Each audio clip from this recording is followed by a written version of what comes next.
Welcome to SR media. Nandyal జిల్లా ఆళ్లగడ్డ పట్టణంలోని municipal కార్యాలయ ఆవరణలో బుధవారం కమిషనర్ రమేష్ బాబు ఆధ్వర్యంలో మార్కెట్ల వేలంపాటలను నిర్వహించారు. ఆళ్లగడ్డ డీఎస్పీ షేక్ షర్ఫుద్దీన్ ఆధ్వర్యంలో ఎలాంటి అవాంఛనీయ సంఘటనలు జరగకుండా ముగ్గురు సిఐలు, పలువురు ఎస్ఐలు సిబ్బందితో భారీ పోలీసు బందోబస్తును ఏర్పాటు చేశారు. Weekly market, daily market, కబేలా market తదితర మార్కెట్ల వేలంపాటల ద్వారా మున్సిపాలిటీకి 23,22,000 రూపాయల ఆదాయం లభించినట్లు కమిషనర్ రమేష్ బాబు తెలిపారు. ప్రశాంత వాతావరణంలో వేలంపాటలు నిర్వహించేందుకు సహకరించిన డీఎస్పీ షర్ఫుద్దీన్, పోలీసు అధికారులకు కమిషనర్ రమేష్ బాబు కృతజ్ఞతలు తెలిపారు. ఈ కార్యక్రమంలో రెవెన్యూ ఇన్స్పెక్టర్ శబరీష్, జిలాని యేసురత్నం, బాలస్వామి తదితర సిబ్బంది పాల్గొన్నారు. వేలము తేదీ 24/7/2024 సంబంధించి మొదట దినసరి మార్కెట్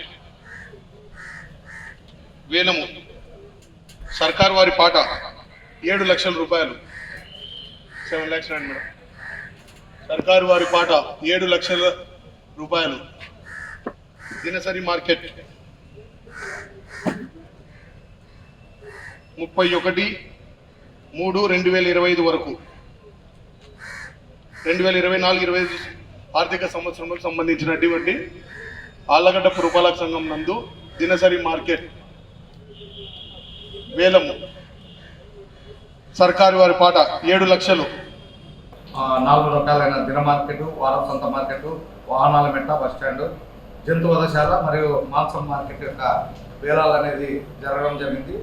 ఇప్పటివరకు దాదాపు ఒక 3-4 సార్లు కూడా వాయిదా పడుతూ వస్తూ ఈరోజు ప్రశాంతంగా ముగిసినందుకు ముఖ్యంగా పోలీస్ డిపార్ట్మెంట్ వారికి, డిఎస్పీ గారికి, వారి సిబ్బందికి, అదేవిధంగా విలేకరుల మిత్రులు కూడా హాజరై దీన్ని కవర్ చేసినందుకు వాళ్ళకు కూడా ప్రత్యేక ధన్యవాదాలు తెలియజేస్తున్నాం.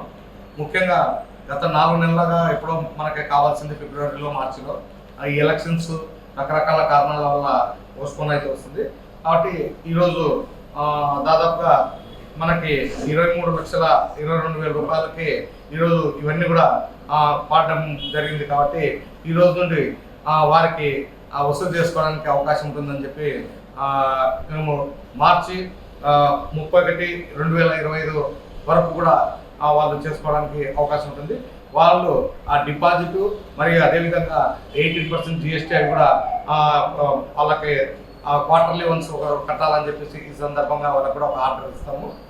ఇప్పుడు డిపాజిట్ కట్టినారు, మిగిలిన అమౌంట్ కూడా 4 నెలలకు ఒకసారిగా, 3 నెలలు లేదంటే 4 నెలలకు ఒకసారి కట్టేటట్టుగా వాళ్ళకి ఆదేశాలు ఇస్తామని చెప్పి, ఒక ఆర్డర్ ఇస్తామని చెప్పి ఈ సందర్భంగా అందరూ కూడా తెలియజేస్తారు.